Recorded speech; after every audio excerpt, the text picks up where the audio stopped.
연준어처 시간입니다. 저희 금요일마다 이렇게 연준의 데이터를 통해서 시장에 대한 전략까지 파악해보고 있습니다. 오늘도 이코노미 21의 양용빈 기자와 함께합니다. 기자님 안녕하세요. 네, 안녕하세요.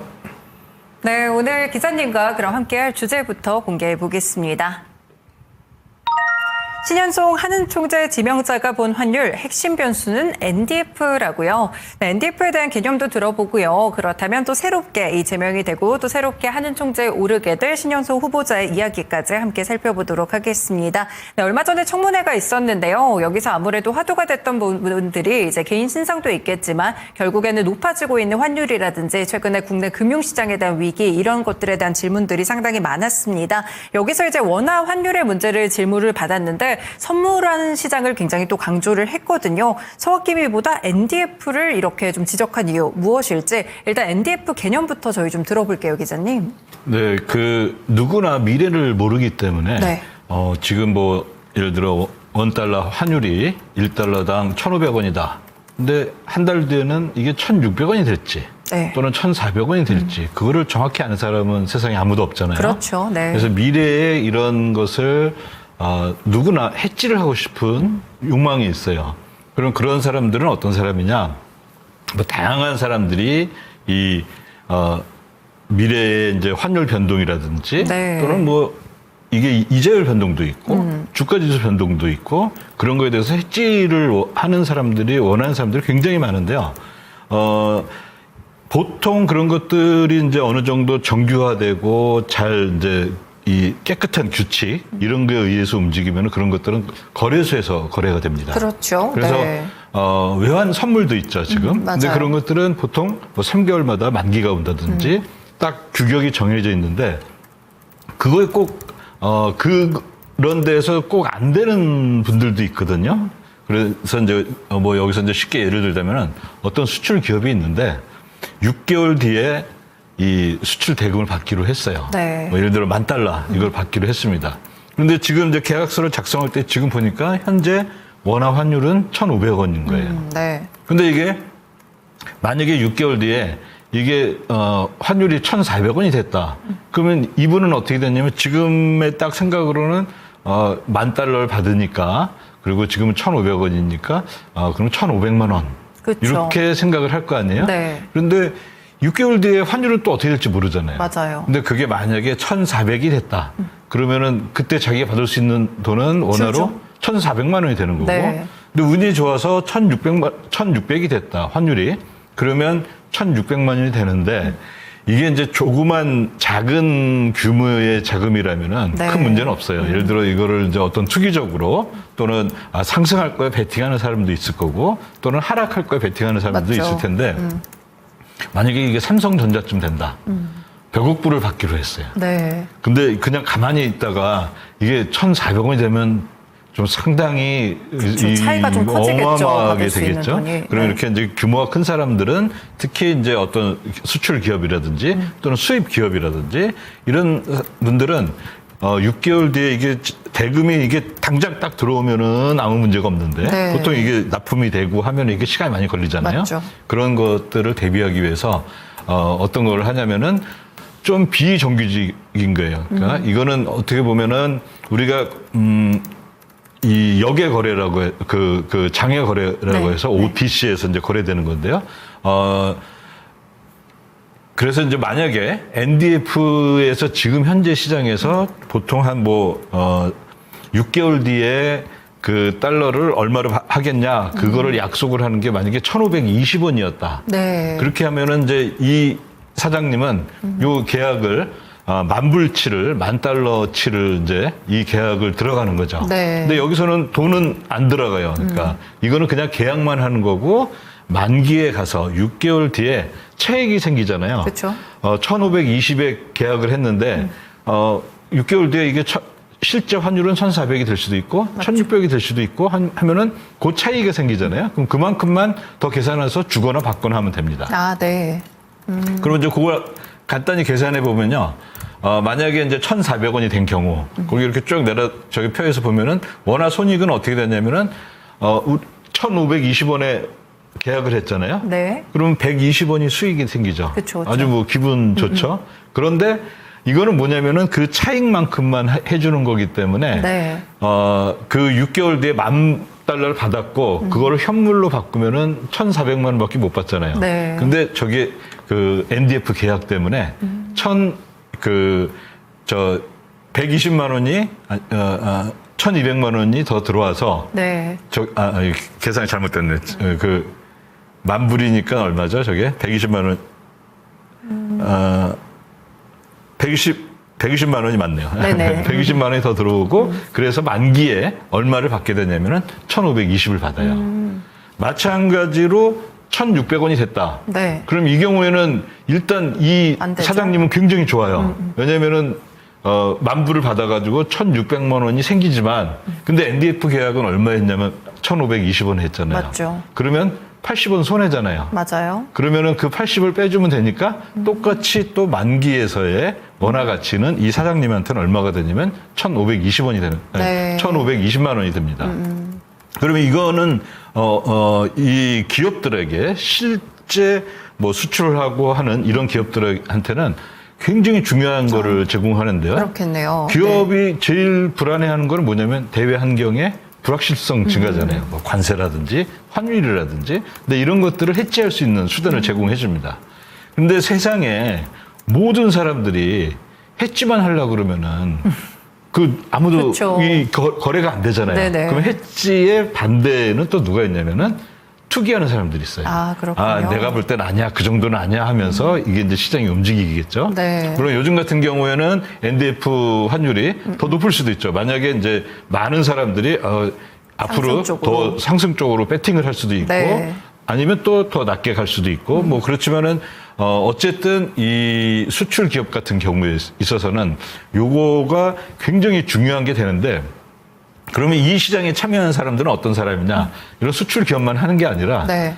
어떤 사람은 상승에 베팅하는 사람도 있고 어떤 사람은 하락에 베팅하는 사람도 있는데요. 네. 이 규모가 실제 우리나라에서 뭐 예를 들어 2025년 12월을 본다면은 그때 어떤 물건을 사고 팔고 해서 들어오는 우리는 이제 수출 해서 흑자 국가니까요. 돈이 많이 들어오고 네네. 또 뭐 서학개미나 또 우리나라 국민연금이나 미국의 주식 사면은 또 달러가 나가고 그렇죠. 뭐 이렇게 하는 그거에 의해서 움직이는 것보다 이게 훨씬 더 큰 거예요. 아, 규모가 크다고요? 네, 규모가 네. 더 크면 이게 어떤 일이 벌어지냐?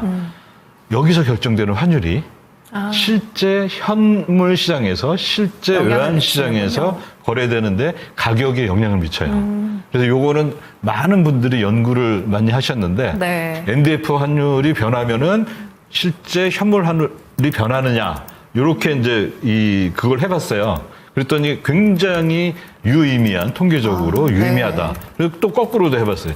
현물 환율이 변하면은 NDF 환율이 영향을 변하느냐 미치나. 없다 거의 그거는. 아, 그럼 네. 이쪽으로만 한 방향적으로만 네네. 영향을 그래서 미치네요. 이번에 신영성 그 지명자가 이거를 제기한 거는 제가 봤을 땐 굉장히 타당하고 아주 중요한 것들을 중요한 문제를 포인트를 짚었다는 거죠. 그런 게 아닌가 이렇게 보고 있습니다. 네, 그렇습니다. NDF 시장에 대해서 저희가 좀 더 알아봤습니다. 아무래도 이제 약간 비정규적인 시장이라고 보시면 좋을 것 같은데 NDF에서 이제 기업들이 약간 해지를 할 수 있는 그런 수단으로도 좀 사용이 되고 있습니다. 이렇게 좀 미래에 대한 해지가 가능하고 기업 경영의 불확실성을 제거한다는 점에서는 있지만 여기에 또 콜옵션이나 풋옵션 쪽으로 베팅을 하는 사람들이 또 있기 때문에 여기에 대한 환율도 상당히 중요하다. 그래서 NDF 환율이 실제 환율에도 영향을 미친다는 그런 연구 결과가 있다라는 이야기까지 또 함께 들어봤는데요. 그럼 말씀 주신 대로 NDF 환율에 대한 거래 규모가 좀 상당해야지 영향을 줄 것 같거든요. 실제 거래 규모 어느 정도일까요?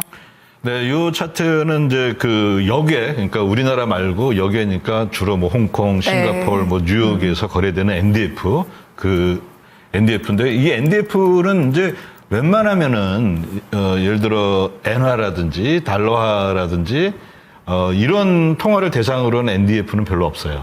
왜냐면은 그 시장은 워낙 크고 또 이 시장 자체가 굉장히 개방이 돼 있기 때문에, 주로 이제 나중에 뭐 언젠가 기회가 되면 또 말씀드릴 수가 있겠는데 FX 스왑이라는 네. 그런 걸 통해서 이렇게 되는데 그런 시장이 발달하지 않은 나라 그리고 자본 통제가 과거에 굉장히 심했는데 그것 때문에 이 NDF 시장이 이제 이게 크게 커졌는데 그렇다고 그 통화가 또 다른 이제 조치는 크게 안 한 경우에 네. 이 관성이 계속 오거든요.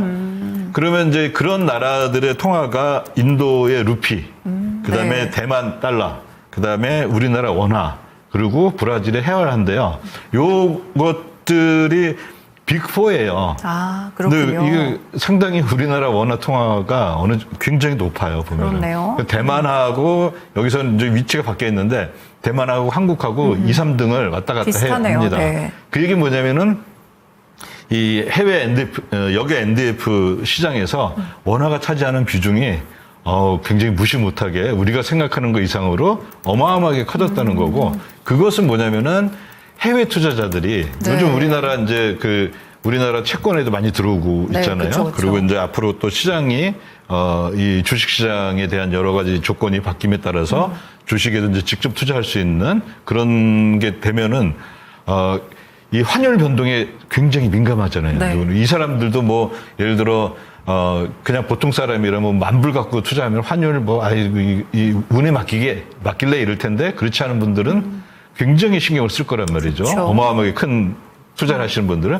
그런 분들은 일단 이 시장부터 이용을 할 거예요. 아, 네. 그 얘기 뭐냐면 이 시장이 원화 환율을 원 달러 환율을 결정하는, 사실 이 시장에서 모든 걸 결정한다는 중요하군요. 거죠. 네. 그래서 만약에 이걸 보지 못하고 우리 시장에서 한국이 경상수지 흑자도 많이 났는데 이번에 국민연금하고 또는 서학개미가 주식을 많이 사서 환율을 올렸어, 이렇게 보는 것보다도 그거보다도 훨씬 더 큰 규모로 이 시장에서 이미 이루어져 있기 때문에 네. 이 시장을 어떻게 포용하느냐, 이걸 그리고 어떻게 또 제도권을 좀 제도권 들여오는 게 내로 갖고 오느냐, 필요하겠죠. 네. 또 그런 것들이 되지 않는다면은 이 외환 환율 문제는 풀리지 않을 것 같습니다.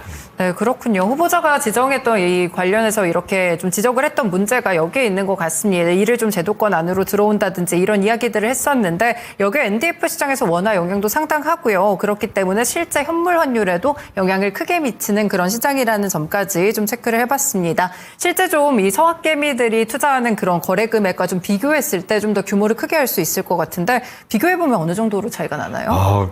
굉장히 큽니다. 아까 방금 전에서 한국의 12월 달 그 거래 대금이 3,500억 달러였어요. 그랬죠. 네. 근데 저기 맨 오른쪽에 있는 게 25년 4분기거든요. 네. 그러면 그 3으로 나눠야 되잖아요. 그러면 예를 들어 서학개미 하면은 어느 정도 했냐면 한 20억 달러밖에. 정말 얼마 안 되네요. 근데 이것도 뭐냐면 이게 다 거래를 막 한 게 아니라 이미 외국으로 나가 있는 돈이에요. 아, 네. 이제 미국 주식을 사기 위해서, 그러면 이 사람들이 계속 환율을 왔다 갔다 하지는 않을 거 아니에요. 그렇죠. 한 번 넘어가면 끝날 거 아니에요. 네, 네. 그러니까 거의 영향을 여기는 수치로 봐도 거의 영향을 미치지 못했다, 이렇게 볼 수가 있습니다. 네, 저희가 이제 주식시장 안에서만 생각하는 서학개미라든지 국민연금의 투자라든지 이런 것들이 좀 일차적인 부분이 있었고요. 또 규모를 비교하다 보니까 확실히 NDF 시장에 대한 규모까지도 저희가 알 수 있었습니다. 그러면 이제 후보자가 NDF를 주목한 이유가 말씀 주신 이런 이유들 때문이겠죠. 규모도 크고 영향력도 크고. 네, 그래서 이제 이번 청문회에서도 굉장히 중요한 얘기를 하셨는데, 그게 뭐가 있냐면 꼬리가 몸통을 흔든다. 아, 네. 네, 그 NDF가 사실 원래는 꼬리여야 되거든요. 그렇죠. 원래는 몸통은 이제 실물이 왔다 갔다 하고 대금 결제를 하고, 또는 주식을 사서 대금 결제를 하고 해야 되는데, 이게 몸통인데, 사실 자본주의 시장의 금융시장은 원래 그 꼬리가 더 커요. 그렇군요. 왜냐면은 특히 NDF는 저 거래를 하기 위해서는 예를 들어 내가 1억 달러어치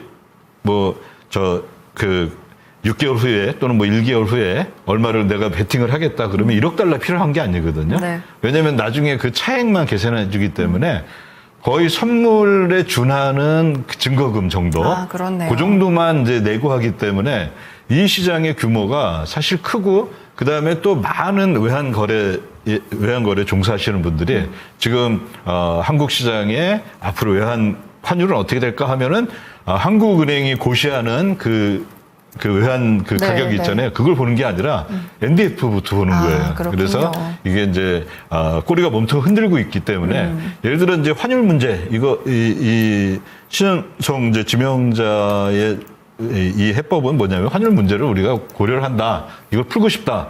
그러면 사실 서학개미 욕하는 것보다 사실 우리가 아까 차트에서 봤듯이 서학개미보다 우리나라의 국민연금하고 네. 우리나라 뭐 사모펀드니 뭐 이런 데가 더 많이 투자했거든요, 사실. 그리고 거기를 욕하자니 이거 참 말도 안 되는 게 벌어지는데 사실은 거기보다는 NDF에서 그런 일이 벌어졌는데 그 왜 그렇게 됐냐? 는 재무부의 재경부의 이 통제에서 완전히 벗어나 있어가지고 네. 그 얘기는 뭐냐면 우리나라 원화가 제대로 국제화가 덜 돼 있기 때문에 많은 외환 거래분들 또 해외 사람들 심지어 우리나라 사람들도 네. 그 시장에서 거래를 하게 되는 거예요. 그러니까 그러지 말고 이걸 원화를 국제화를 해서 이런 이제 그 급격한 이 환율 변동이 있으면은 원래는 그런 게 있으면은 차익 거래자들도 들어오고 또 반대방으로 베팅하는 사람 들어오고 해서 이게 시장의 순기능에 의해서 저절로 이게 이제 환율이 안정이 돼야 되는 건데 그러지 못하고 결국에는 한국은행에 개입하고 뭐 재경부가 개입하고 했는데 별로 효과는 없잖아요. 잘 안 잡히죠. 네, 근데 이게 NDF의 거래량을 따라갈 수가 없기 때문에 그런 거예요, 이게. 한국은행이 갖고 있는 돈 아무리 투입해봤자 큰 의미는 없고 그러면 그 NDF라는 시장 자체를 국제화하고 원화를 국제화하고 네. 그거를 이 하나로 이제 우리나라 이제 크게 포용을 하자. 요 해법이 물론 시간은 많이 걸립니다. 네. 근데 이게 보다 더 근본적인 거고 그동안 우리나라가 이제 신경 쓰지 못했던 그 부분을 짚은 거라 굉장히 방향은 맞다 이렇게 네. 볼 수가 있습니다. 그러면 이제 근본적으로 원화에 대한 국제화가 좀 이루어져야 될 것 같고요. NDF 시장에 대한 영향력이 지금은 굉장히 크기 때문에 이 시장을 좀 잡아야 된다. 이런 이야기들이 좀 있었던 것 같습니다. 이러한 해법들을 후보자가 어떻게 풀어나게 될지도 좀 관전 포인트로 살펴보시면 좋을 것 같습니다. 저희 시간이 많지 않아서 짧게만 또 연준의 이 지급준비금과 관련된 현재 현황 잠깐 체크해 볼게요. 네. 지급준비금이 계속 그 RMP로 해가지고 계속 올라가고 있잖아요. 네. 근데 지난달까지는 늘어나는 게 40억 달러씩 꾸준하게. 400억 달러씩 늘어나기로 했거든요. 네. 근데 이번부터는 이제 다음 주부터는 이게 보통 한 달 기간으로 하는데 네. 250억 달러씩 늘어납니다. 조금 네. 이제 속도가 줄어들게 돼 있습니다. 네. 네, 그렇습니다. 그러면은 앞으로 뭐 향후 전망은 어떻게 보세요? 일단 연준은 계속 요구를 하는 것 같아요. 네. 그리고 이제 다음번 이번에는 이제 5월 12일까지는 다음 달까지는 250억 달러씩 이제 순수하게 늘리는데요. 다음번에는 아마 좀 더 줄이지 않을까. 네, 그렇게 보고 있습니다. 네, 알겠습니다. 저희 이렇게 또 연준의 RMP 스케줄까지 함께 체크해 드렸습니다. 말씀 잘 들었습니다. 고맙습니다. 네, 감사합니다. 네, 최근 원달러 환율에 대한 이야기 상당히 많습니다. 아무래도 너무 높은 수준에서 고착화되다 보니까 이번에 또 후보자로 지명된 신현송 후보자에 대해서 어떤 대답이 나올지 주목이 됐었는데요. NDF 시장, 여기에 대한 개념 알아봤으니까요. 과연 여기에 대해서 후보자가 어떻게 풀어내는지 살펴보시면 좋을 것 같습니다. 연준화 첫 시간 이코노미 21의 양영빈 기자와 함께했습니다. 지금까지 다양한 투자 판단에 도움이 되는 말씀들 전해드렸고요. 특정 종목의 상승하락 보장하지는 않습니다. 네, 오늘 시장의 중심 여기서 마치겠습니다. 시청해주셔서 고맙습니다.